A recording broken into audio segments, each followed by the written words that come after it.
Thank you guys so much for joining us today. I'm so happy to see some of your faces. Thank you. Makes me feel like I'm not talking to, you know, black screens. So I guess Kim officially calling this meeting to order at 6:31 p.m., a minute late. So we're gonna get some business out of the way and then we'll move on to more exciting updates from Mrs. Aoun. But I first of all would like all the board members, can you raise your virtual hand for me so that everybody knows who you are, or your actual hand? Good job, Chris. So all of the hands that you see, there's not that many yet. Okay, there they are. Hi. All right, Laura. These are your board members. So if you have any comments, questions, concerns, thanks that you'd like to give, these are your people that are like doing all of the things. So I just wanted to recognize them. Thank you guys for all your work. They really do everything. So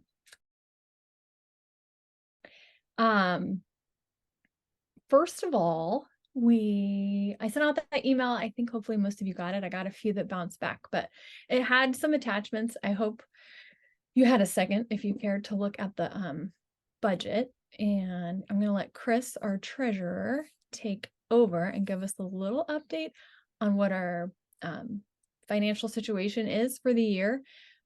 He's going to go over any adjustments. He'll show us like what we've made so far. Thank you everybody for your Apex contributions. And then from there, we'll talk a little bit about our fundraising. So take it away, Chris. Thank you, Lee. So I'm going to start actually, just wanted to draw your attention to this awesome and very visually pleasing chart put together by Lee to kind of summarize what the PTA budget typically entails. I think most people probably aren't super familiar with that. And so I just thought it'd be great to just really quickly kind of highlight it, and then I'll move from here into the budget really fast, and then eventually we will vote on whether or not to adopt it. So as you can see, we have a certain amount of funds every year to kind of divvy up between various things. At the top, there's special projects, and last year we allocated $20,000 to a library refresh, bought all sorts of books, which was huge. And then this coming year, we're hoping to do some playground updates. And then just kind of moving down the list really quickly, field trip support is a big thing. Scholarships to go on 4th, 5th, and 6th grade trips. Then we've got student support in the forms, you've seen those Stingray shirts, the daily planners, promotion, things of that nature. Assemblies is another huge one. You can kind of see the things that we've had and will have in terms of the Touch of Understanding and Skydome and Phil Togo, lots of cool stuff there. Mr. Cooper has been a mainstay for years here, and that's also provided by the PTA. Family events, I think what's cool about this is that, these are things that obviously not only the money, but the volunteer effort by the board to put these on kind of for the benefit of the community. So that's great. And then down the list with teacher support and just various operating expenses and miscellaneous items. So again, have a look at this. I think it's a great summary. So that leads me into the actual budget. So the way it works is that the beginning of every year, we have a draft budget, which is adopted by the board. And this one was adopted by the board, although there have been a couple changes, which I'll mention. And then it stays as a draft budget until we actually have this association meeting, at which point the full association then is able to vote to adopt it. So what I've done is I've taken the proposed budget and also shown what we've actually raised or spent to date. Everything in green is income that has come in. So I'm not going to go line by line, but I do want to draw your attention very, very specifically to the Stampede, also known as Apex Fun Run. And this is gross, so I'll get into that in a second, but we budgeted $45,000 to be raised gross income and ended up going way over that, which is awesome. Second year in a row that we've totally blown past the budget. So kudos to every member of the Centerville community for that.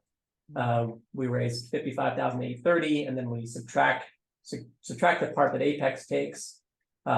We net almost $37,000. And Apex, by the way, is worth every penny. I know that seems like it's a lot percentage they take, but they do everything. They put it all on, all the prizes, all the like getting the kids all excited. So I'm a firm believer in Apex. I think they do a great job. And essentially they are, this is about half of our budget for the year. And so when we come in over the budget, it's great because it gives us a little bit of leeway as the year goes on, and kind of to hopefully make some extra purchases or just, you know, unexpected events, things like that.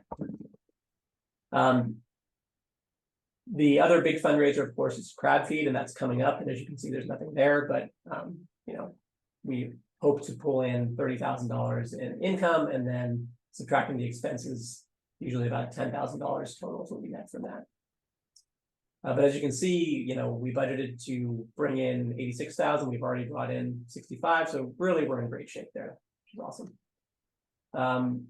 Moving down to the expense columns here. So this really itemizes everything that you saw on the previous slide, which was a great summary. And, you know, again, not going to go through line by line, but just highlighting things that we have already spent some money on. Scholarships for the two big field trips that we have to pay for, Marin and Coloma, are on there. We've already spent some money on assemblies, as you can see. This is that Apex expense right there. And then the fall festival, which we don't consider that a fundraiser, but we did actually make some money because we spent $517, but it actually pulled in a lot more than that. And let's see anything else to kind of highlight. Just moving down the list here. And again, this was emailed out by Lee. Chris, can I ask a question? This is Jenny Dempsey. Sure. Underneath the field trips, does that take into account any of the transportation? Is that part of that line, or was that only scholarships? That's only scholarships. Next year, transportation will be fixed in the budget. This year, we're handling it a little bit differently, in that we have a field trip fund that we are using to pay, separate from our main PTA fund that we're using to pay for buses this year. But starting next year, the bus transportation for all three field trips will come out of the budget. Okay, thank you. I'll pause for another second. Were there any other questions or anything I missed? Okay. And again, not wanting to spend too much time on this, but I will leave time for more questions at the end. You can kind of see just various expenditures that we've had. PTA technology being a big one. We did increase this more because we were using Constello this year. We've got Amazon Business Prime. We brought on Adobe Pro, so that went up a little bit. A couple other things I think to highlight here is that the site improvements. So that actually, last year we allocated $20,000 for that playground equipment that was unspent. So that's why this number is where it is. And also the $20,000 that was allocated for library, we didn't spend that $78.31. So as you come down here to the bottom, you can see that we are projecting, or the proposed budget is actually to spend 123 and pull in, like I said, 86 more or less, which looks like a big deficit for the year, but really 30,000 of that is stuff that was allocated from last year, and some of it is also some carryover items, which is things that were again budgeted last year, such as some principals expenses and staff appreciation, but didn't hit the budget until this year. So just in case anyone's alarmed by the idea of like being $36,000 as going into our reserves, it's really, we have more than enough in the reserves because most of it is coming out of stuff that we planned last year. The last thing I want to highlight here, and then I'll also let Lee jump in to talk about the class accounts, is just the balance. So right now, as of the 13th, Monday, when I last updated this, the balance in the main account was, as you can see, 112,480, which is a very healthy amount. I think when first time I was ever on the board, I think we were carrying about $40,000 or $50,000 balance. And so the combination of really good fundraising, as well as, I think prudent financial decisions, and finally the fact that some of this carryover from last year has us in a really good place to kind of make some of these bigger capital expenditures. So I'll pause one more time to see if there's any other questions, and then I'll turn it to Lee to talk about class accounts. All right.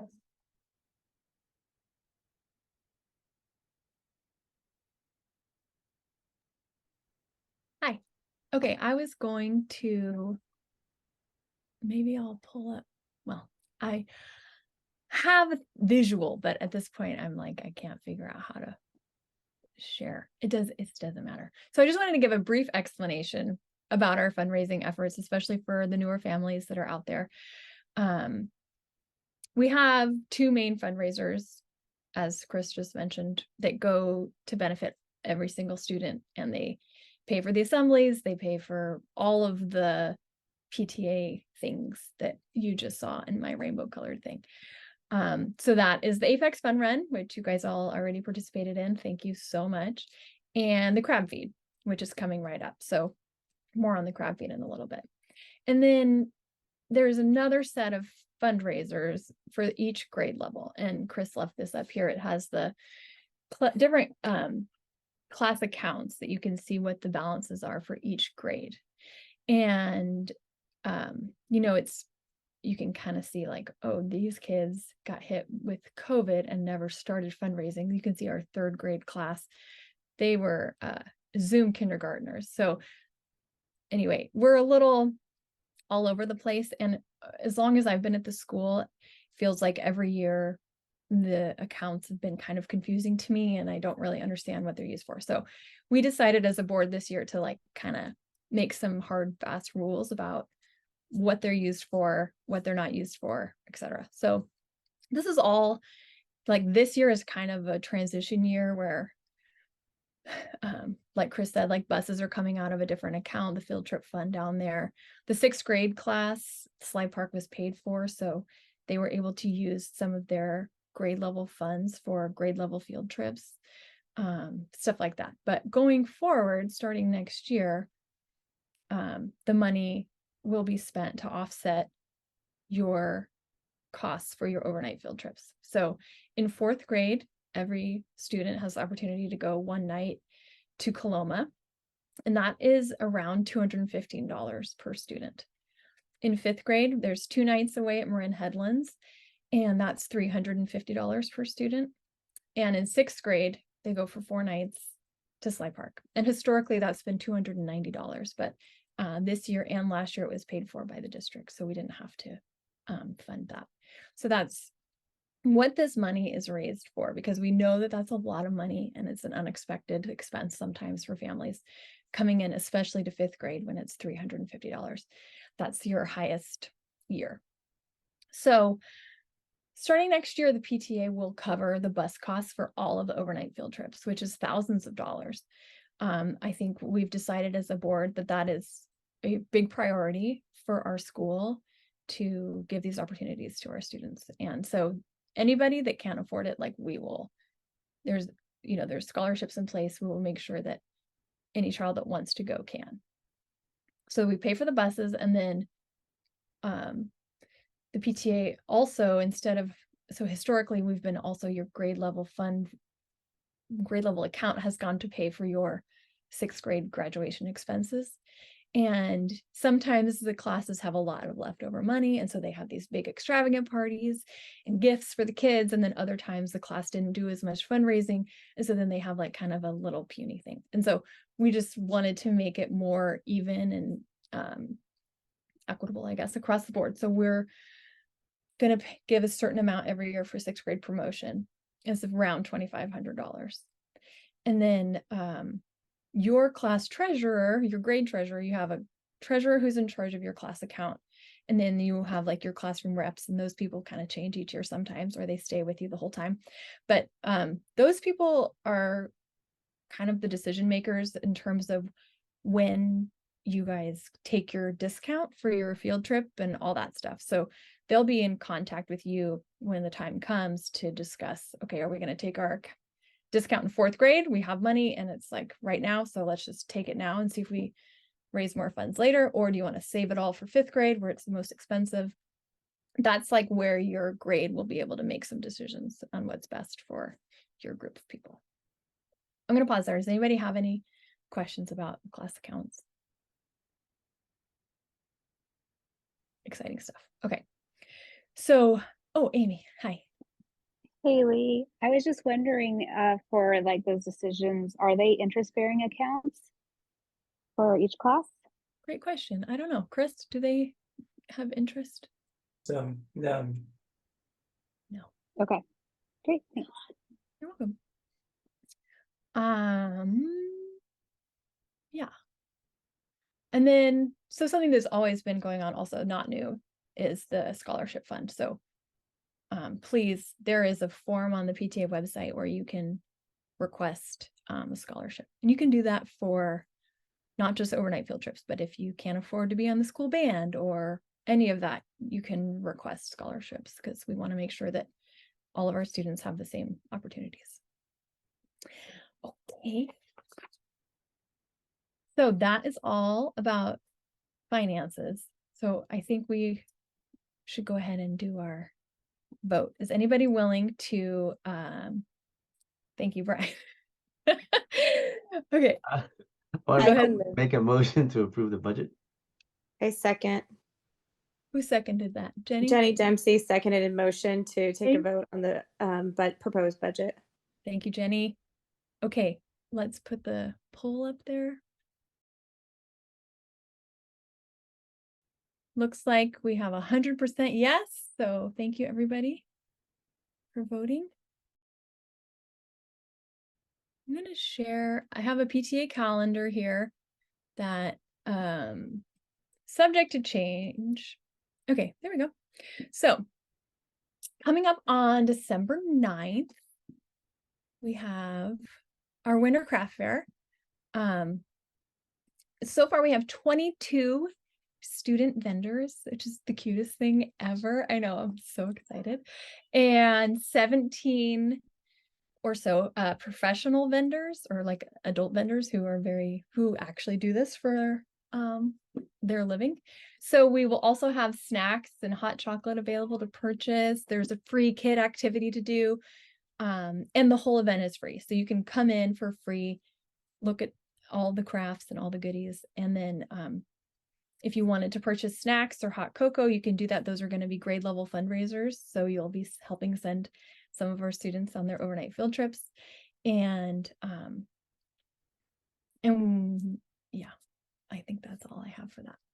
So that's free. That's on the 9th of December. Please, please come. And if you would like to help with your grade level food or drink, then contact your class rep. And then after that, we have the crab feed, which is on January 27th here. And like Chris and I were saying earlier, this is kind of our big blowout event. It's so much fun. I have not missed one since I've been at the school, and it is truly so fun to just be with all the parents in the community. And Mr. Zupan bartends, and there's a silent and a live auction, raffle, DJ. I worked the wine wall last year. It was so fun. So I highly recommend the crab feed if you guys haven't been. It's really a great time. So you can buy individual tickets or you can buy like a table of 10 and then you're guaranteed to sit with your people. So you can have them pay you back or whatever. So the crab's Asian style, which is unique, I think, for a crab feed. So we have a lot of people that come back year after year because they love the unique menu of our crab feed. And then a lot of people get really into it. They bring their own sauces and all that kind of stuff. So it's really fun.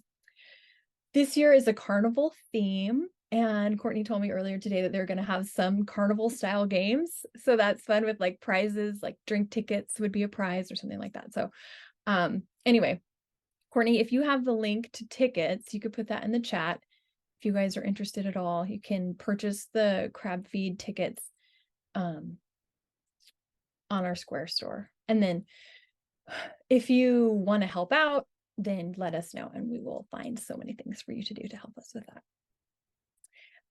And then one thing that we've been trying, Mimi is the brainchild of this last year. Screenagers is a film about raising kids in the digital age. And I will put the trailer up on Constella once we have everything totally finalized. We're finishing up like how much we're going to pay our person, but we have a professional facilitator coming who will facilitate a discussion for us after we watch the movie. So the movie will be in person in the multipurpose room, and then we'll have a discussion afterwards. And I'm super excited about this. I feel like screens are like the bane of every parent's existence, and we don't really know like what we're supposed to do about it, or at least that's how I feel. So I'm very excited for this. We'll have more information that comes out for this. If you can't make it in person, then it will be available to watch digitally, or like, right, Brian, through a link on your computer for 2 weeks, I think, after the date. So you won't miss out if you can't be there in person, except for the discussions. And then we have assembly. I'll go over the assemblies and I'll do my playground thing. So Phil Tolga came yesterday. He did like music and rhythm math assembly. So ask your kids what they thought of that. My kids had no idea what it was about, but they thought it was great. At least my first grader. So that's a good sign, I guess. And then there's rock steady juggling people are coming. They're doing a water science assembly titled Go with the Flow.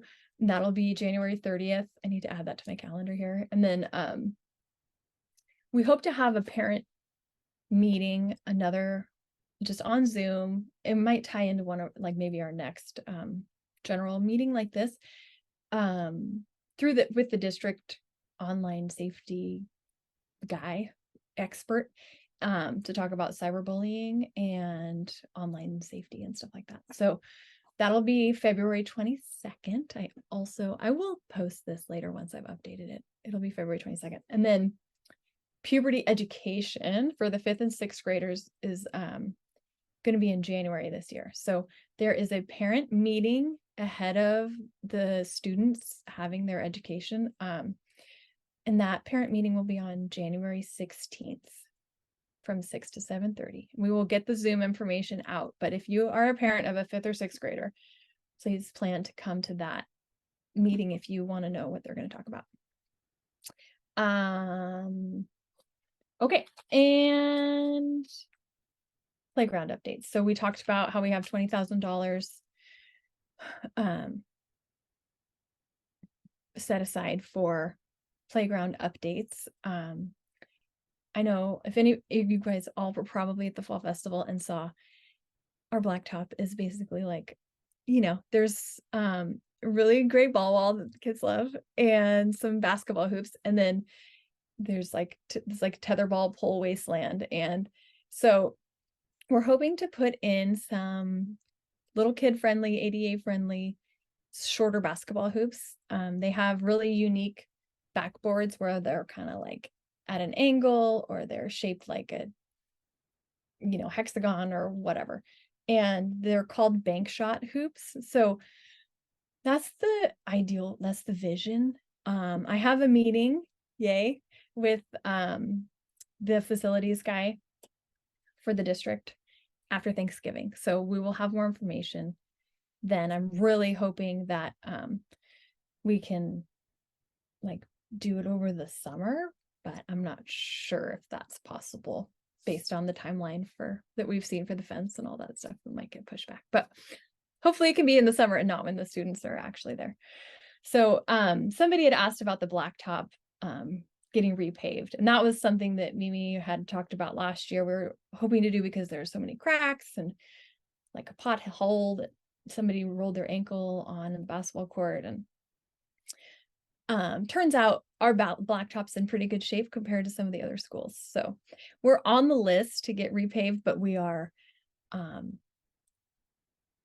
ways down, and there will be many schools ahead of us for the repave of the blacktop.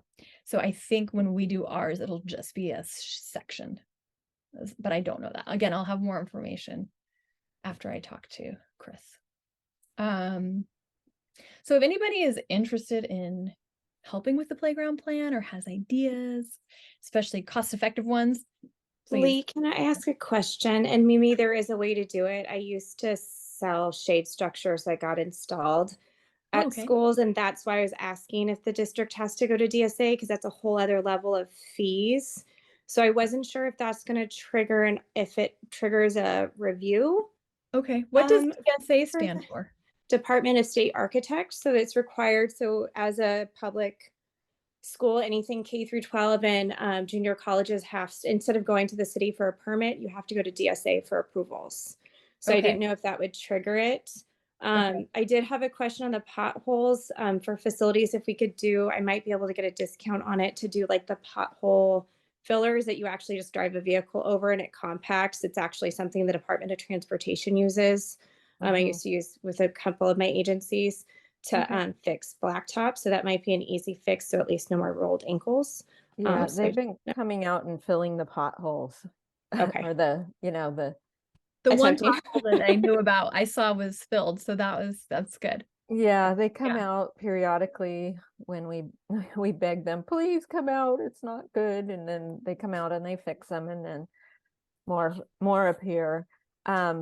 I saw Mimi's question too about the construction truck. There is going to be a big gate for trucks to move. Oh yeah, get good. through to the back. And food trucks. Yeah, we have to have food trucks back Right. there. Exactly. Well, you have to have required fire lane access to get to the blacktop anyway. So there would be Correct. a way to get Correct. in.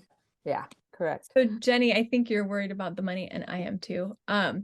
There is additional funding that I think I have secured through the special education district, the Department of Special Education within the district.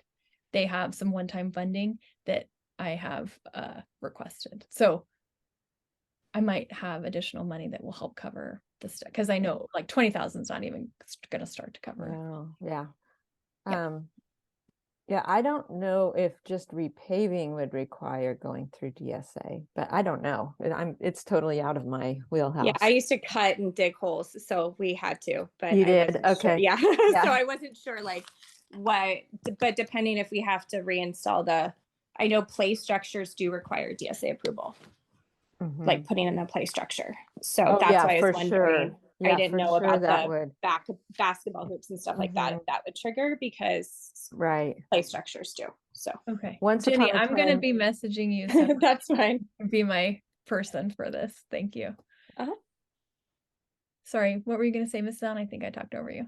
Oh, no, it's okay. I was just going to say, once upon a time, we were trying to see if we could put in another ball wall, and we discovered that it's super expensive. And that's why, because all the engineers have to engineer the whole thing, and safety and all. It was crazy how much it cost. Seems like such a simple thing. I know. Put up a wall. But no. I see Mimi has a question Mimi, about what's more up? permanent long-term fix. That is the plan eventually. It's just we have to wait in line. That's all with the blacktop. Did you have another question, Mimi? Yeah, I was gonna chime in, like the ball wall was well over 40,000 with all the engineering, but also they're part of the playground plan we've been looking at for 2 years has been and I think there's a number of things is removing some of those poles, which is one barrier. But I know when we walked through with Chris Wellston's, I can't remember her name, second in command, she made a mention about basketball hoops and having to have so much clearance. So I don't know if that falls into not necessarily as high level as DSA, but there's some kind of ADA or some type of overhead and stability that needs to be considered for any playground implementation or blacktop implementation. And I don't know why it seems like we get put on a slow boat, because I constantly see other schools getting improvements and things. And I mean, it's kind of almost like do we just get to the point where who cares about the other schools that are worse off than us, and advocate for our school, because it's been a long time coming. And especially like our lawn, we every time they fix one little area of the irrigation, something else gets, it blows up another area. Our lawn gets killed again, and then the soccer leagues and the little leagues folks kind of don't say nice things about our school.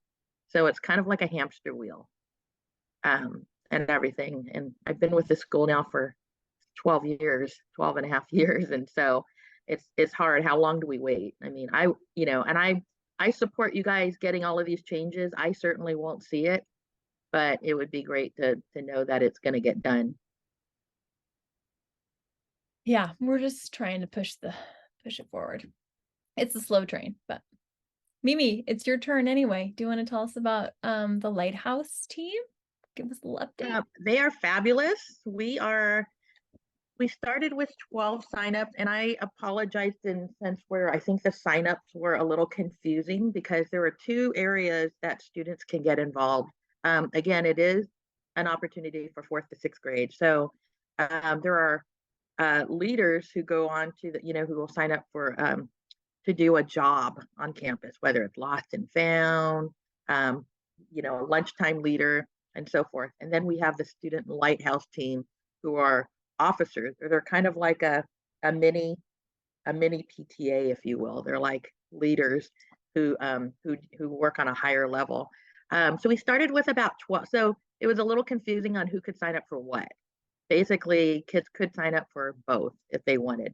And we started out with about 12 officers, but we, in the second week, got up to 23. I think we're solidly at a 22, because I think one student and one of our 4th graders, I've seen her going in the lineup, but she hasn't been coming to meetings, which is fine. But they're fantastic. They meet every Friday. They're meeting Fridays before school.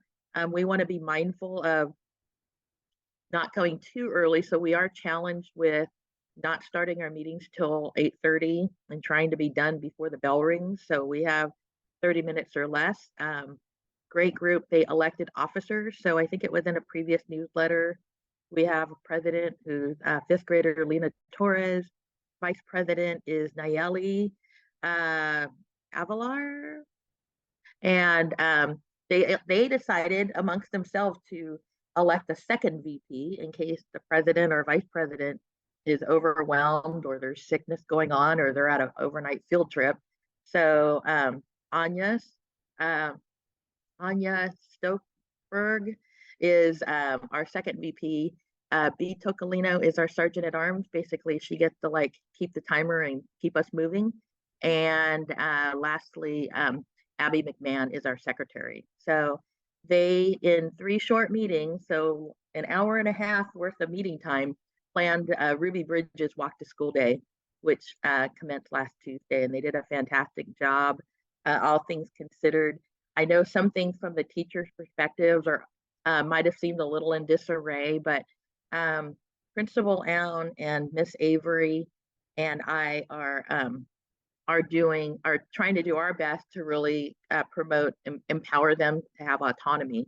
So some of the things that might have been some details that might have been overlooked, we really don't want to micromanage the kids and give them that leadership experience of planning things. And Jenny, yes, I love Jack Dempsey. He is a go and do everything. He moved mountains. So, but they're doing a great job. The next order is they're going to start planning out some spirit days.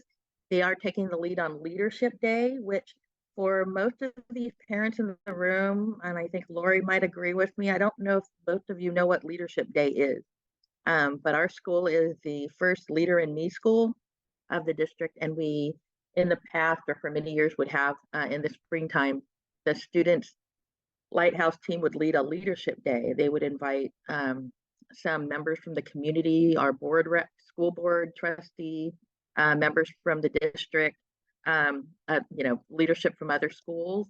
And they really just talk about the 7 habits, how it translates in our school, in their personal lives, and what it means and how it really is integrated to to long-term life skills. So they're going to be leading that in spring. Doing spirit days. They are also taking on the lead for gathering content for the yearbook. So an announcement will go out that we do need 1 or 2 parents to help us out with taking the lead on putting together the yearbook, which essentially is like an electronic platform. It's almost like putting together an electronic scrapbook, but the kids are really invested in being creative, making ideas come to life. And thank you, Jenny. We'll circle back with you on that. We're very fortunate that our school photography company, Dorian, also provides yearbook services. So they're very hands-on, very helpful. And so why we need more than one parent one might want to take the lead on the development, getting the layouts and the items in, and another tracking orders and distribution. So we could get a team on that. So anyway, I don't know if sorry, that was a lot of land to cover, but bringing that back, trying to make them kind of like a student government, and really empowering them so they'll have leadership skills and planning skills that'll last them in elementary school, and hopefully when they get to middle and high school, they'll be encouraged to also become leaders there and beyond. Thank you so much, Mimi, for all your work with the kids. It sounds like they're having a blast and learning a lot. So thank you. Yeah, they're doing great. Anyone's interested, feel free to reach out to me or Principal Aoun or Priscilla Avery. She is also helping, and since she'll be at the school for a while and I'm graduating, it's kind of, we're working on her taking this on moving forward. Mimi, I have a quick question. Do we have a tentative date for the leadership day? Just, I want to make sure I can try and block it off on my schedule in case we need pictures or parents can attend as well. Yeah, we haven't gotten to that yet. We've been waiting for the PTA calendar to see what rolls out. But it may fall, I don't know if I'm speaking out of turn, Lori, that it might fall closer to open house, maybe. Mm-hmm. Yeah, usually right around that time, probably mid-May is usually what we shoot for. Awesome. Thank you. Yeah, absolutely. Yeah, and hopefully everybody's getting the newsletter, putting a little plug for Alicia Vargas. Sign up for the newsletter because we'll put announcements, especially as we have needs for parents to help with the coordination of Leadership Day, yearbook, and other things to help support the Student Lighthouse team. Awesome. Right. Thank you, Mimi. You're welcome. Okay, Principal Aoun, you are All right. up. Well, I'm just so grateful to Miss Mimi and Miss Priscilla for helping out and really taking the lead with our Lighthouse team this year. It's huge. It's really huge. I'm also super grateful to all the parents who have continued to help out with yard duty. It was especially critical this year, or rather this week, because our Miss Colleen was out of town, and it was like, oh my gosh, thank goodness. Thank goodness for the parents. And then we had some of our wonderful staff instructional aides step into, which is really, really helpful. And yes, thank you for all the work on the newsletter, Alicia. I'm watching the chat go by. So the one question that I received, I believe, Brian, let me know if there are others, but was about the fencing. And we had initially hoped that it would be completed over summer, as you might know. Then finally got started, and we were told that it was going to finish last Friday. Came back Monday, and it looked pretty much the same. So I am very hopeful that it will be complete by the time we get back Monday. So I'll send a message home and just let folks know that we will be back to the front of the school again as our single point of entry, all except for TK and fourth R before school. Everybody else is going to need to come through that front office, and I'll be out there, and there will be a gate. I don't know whether it'll be all set up with the Ring doorbell and everything, but we'll see. So my apologies. I know it's been such a hassle, and I really appreciate everybody's just flexibility and goodwill, because I know it's been a challenge. So thank you. The other things coming up is if you know of anybody who has TK or kindergartners in the neighborhood, registration is going to start January 16th. Online and in person in the office. I think they encourage people to complete the process online. Then open enrollment starts February 5th and goes through the 23rd. Intra and inter-district permits, which are basically available for any space that we might have that hasn't been filled through open enrollment. And I will most likely just open spaces in kindergarten and first grade. So if there are siblings, I don't open enrollment spots for the other grades, because sometimes a kindergarten or first grader will have a sibling, and we want to leave those spaces open so that we can accommodate the sibling as well as the younger child. Then we started our family tours. This for inter-district, I didn't finish my sentence, did I? Okay, intra and inter-district permits, the window is April 15th through May 3rd. And they are super strict on those deadlines. May 4th, they will not accept any permits, and they don't accept them really any other time except for that window. So as I mentioned, we had our first TK and kindergarten family tour this week, which was really fun. And our little TK and kindergarten students were so adorable. They just, I mean, they totally won everybody over. They were so precious. And so articulate about what they were doing and asking questions and all sorts of stuff. So we'll have more of those dates coming up. They're online on the district website. We have flyers out, and also Nancy in our front office, our office manager, if you call the school, she can provide information. And we ask people to sign up ahead of time just so that we don't have too many people at one meeting, except the truth is we never turn people away. We one time had so many, the kids' eyes just got so big.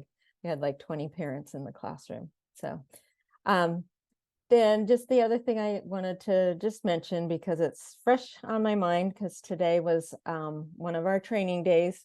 All of our teachers are going through letters training. And so you might have heard about the hoopla about the science of reading and how all teachers should be teaching according to the science of reading. And so that's what the letters training is. And last year, it's a 2-year program. It's pretty intense. There's 8 units, and each unit requires reading. This is a unit right here. This is 4 units right here. So this is 1 year's worth of reading, and then there's another year's worth of reading, and there's video coursework they have to do. And then in addition, we have 3 hours of training 2 times for each of the units. So, and then there's a practicum. So they have to actually apply what they're learning in the classroom. So last year we focused on linguistics and foundational reading skills, such as phonemic awareness, phonics, sight words, and strategies for teaching those things. And then this year, we've started out with vocabulary, and we just had a really good session with different ways to teach vocabulary and the importance of vocabulary.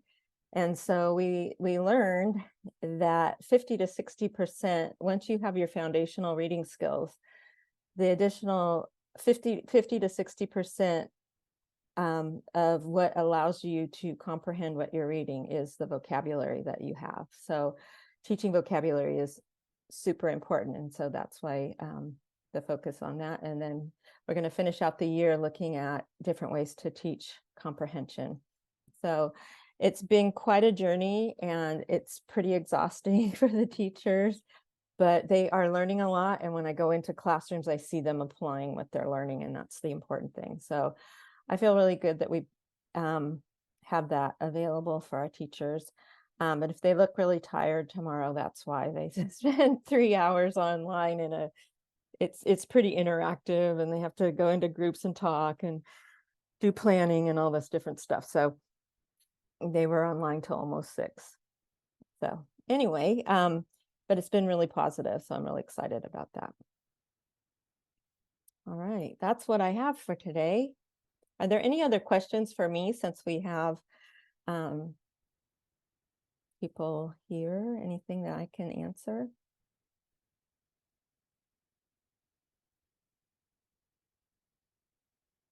Nope. Okay. Thank you. Please know that my door is open. You can always call the school, always email me if you have any questions. Well, there you go. Okay. Yeah, I could add a little bit more. TK kids, that's a very good question, actually. TK kids who are within our neighborhood do not need to apply to continue at our school. However, my understanding is if you are not living in our attendance area, you would need to apply through the open enrollment process to stay as a kindergartner. Thank you for bringing that up. That's a very important point. I will confirm that and get that information to you ASAP, just to make sure, but that's my understanding. Does that answer your question, Laura? Okay. I see a question. Do we know if Ms. Leonard is returning? I do not know that at this moment. I wish I could give you a sure answer, but I don't know. And I hope to know by the end of this school year before we go out on winter break. Would it be, I totally unmuted myself. Thank you. I was the person that asked the question. Yeah, no problem. So would it be something where if she's not returning, I know that there's a certain time limit for long-term subs, right? Unless because I think Ms. Lee came out of retirement maybe. Mhm. So would it be something where there would be a different sub potentially, or is that just not a bridge that it needs to be crossed yet, since we don't know if Ms. Leonard is coming back? Well, speaking hypothetically, just outside of the specifics of Ms. Leonard and Ms. Lee, we can't fly a position or post a position until it's actually been vacated, which means that someone would have to actually resign.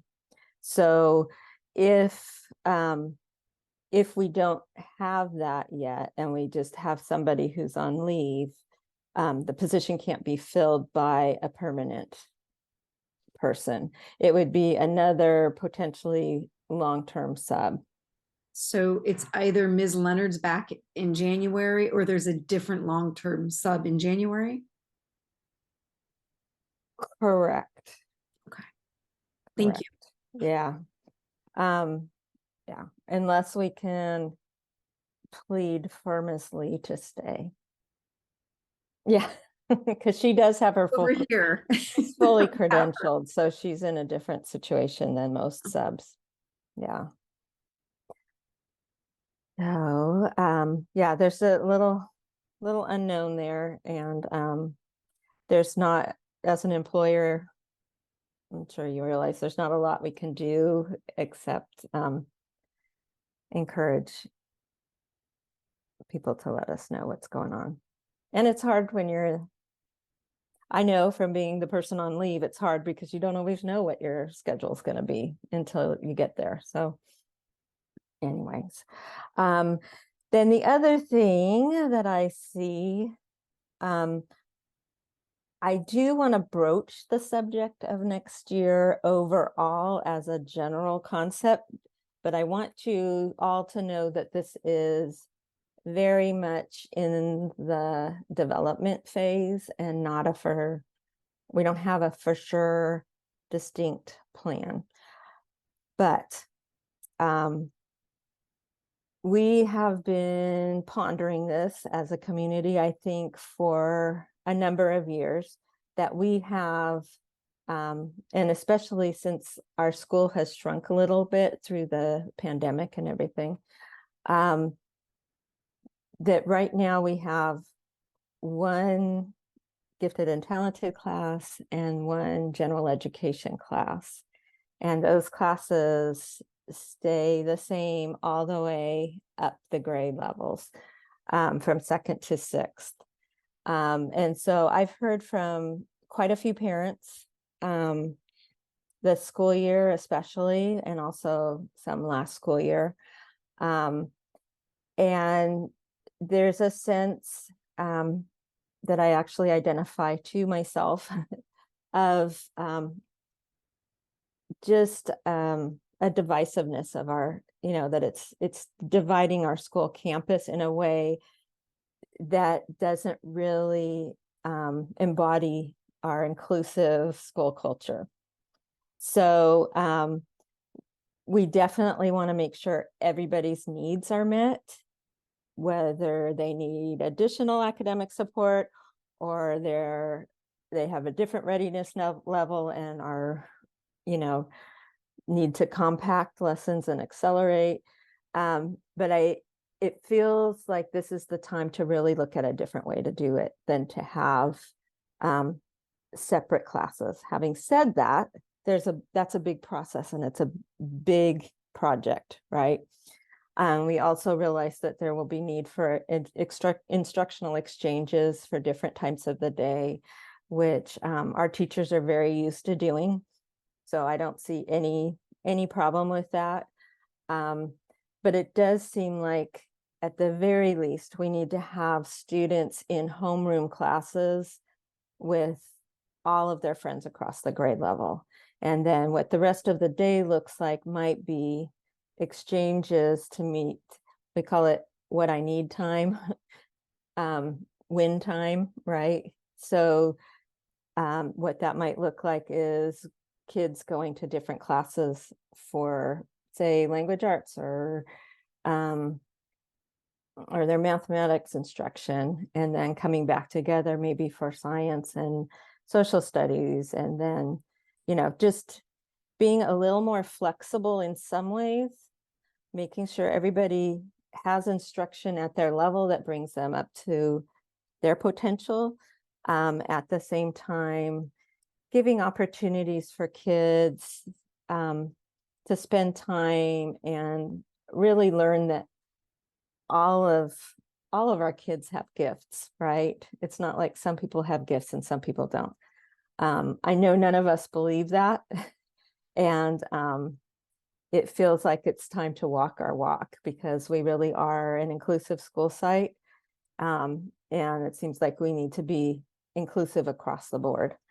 So again, I don't want to say that we have it all figured out because we absolutely positively don't.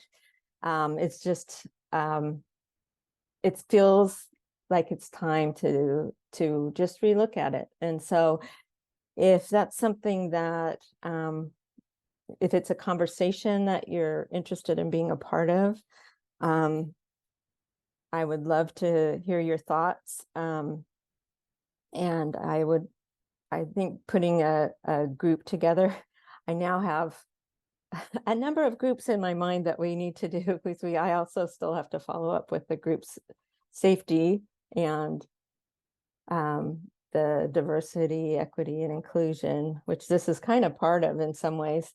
And then this group. So thank you, Jenny, for your comment. Yeah, exactly. Good. Yay. Okay. Seems like we have some people interested in being part of that conversation. I'm so grateful. And I'm just so grateful to this community for the inclusivity, because that's what makes this community, I think, so special, is the willingness to look at the bigger picture. And that isn't always the case, as we know.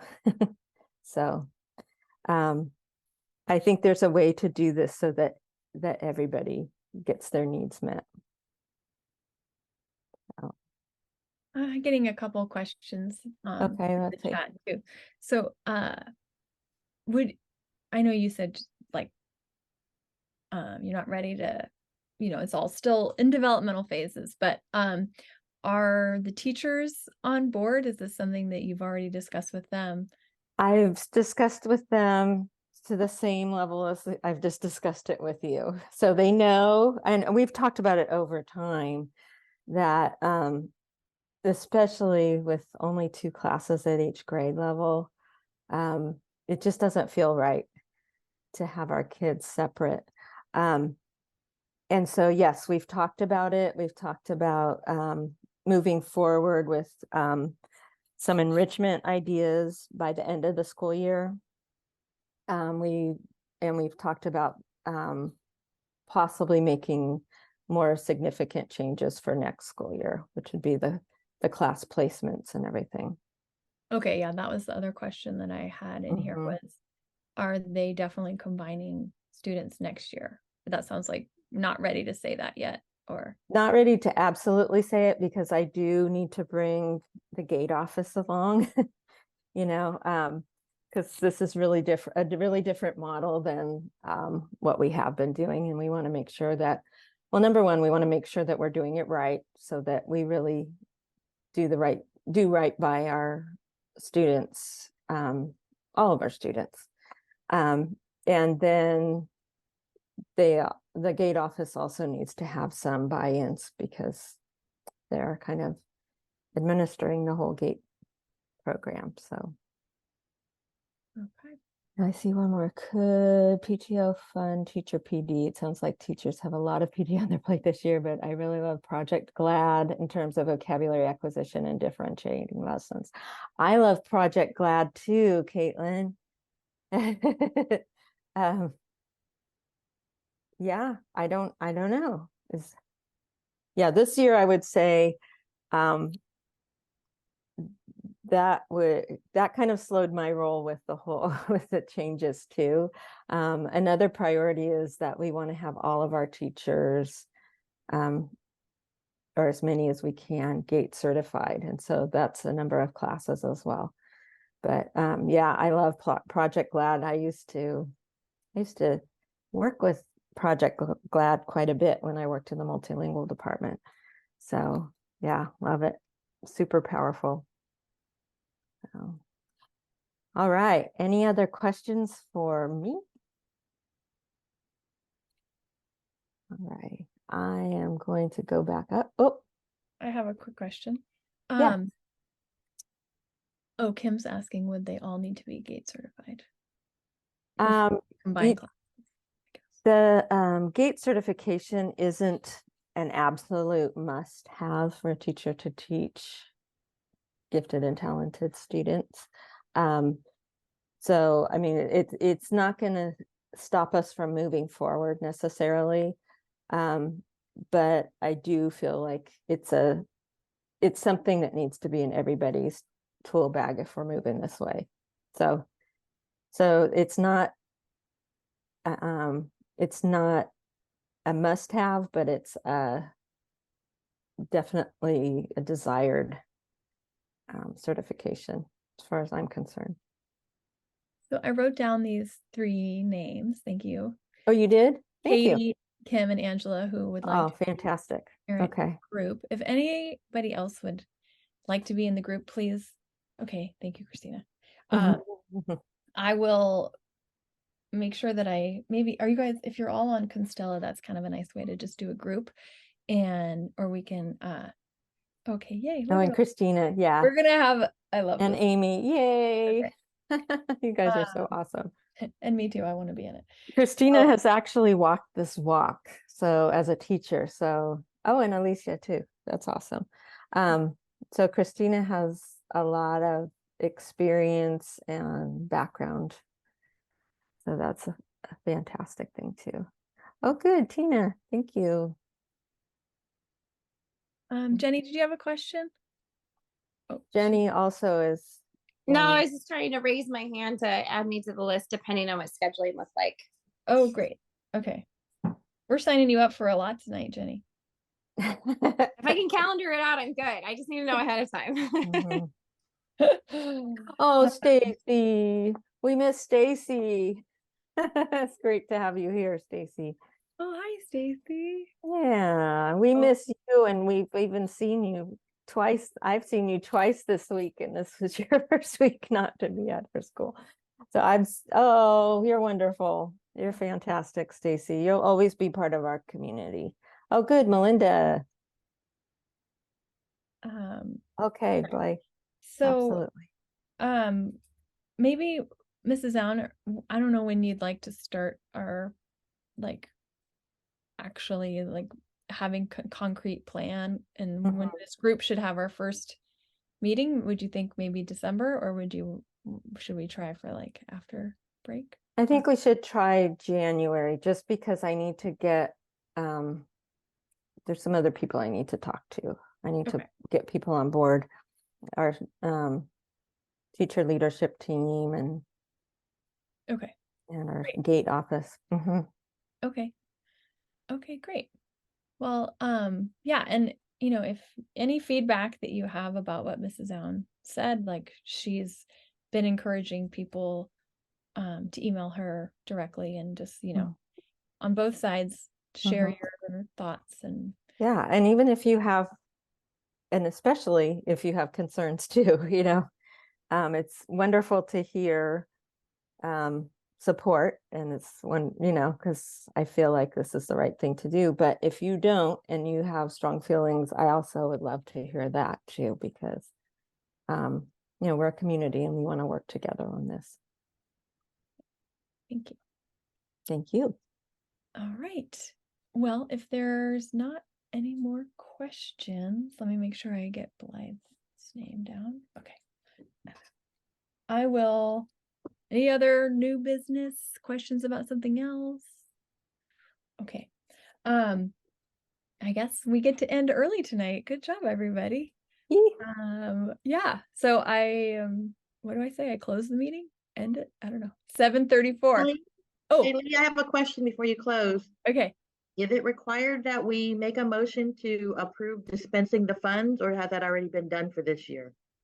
Don't we have to have an association vote on that to give the board authority to dispense the funds? Sure. Sounds right. Do we I have just want to make sure that we don't get in trouble in an audit that, we're spending money, but the association didn't technically approve it. And do we need to vote on minutes as well from the previous meeting? Because we didn't do that. I was We just curious. did that via email. Thank you. Sorry, I missed that one. Yes. No, thank you. Okay, let's do that, Mimi. Good idea. I move to approve or give authority to the PTA board to dispense the funds for the 2023-24 school year. Long one, sorry.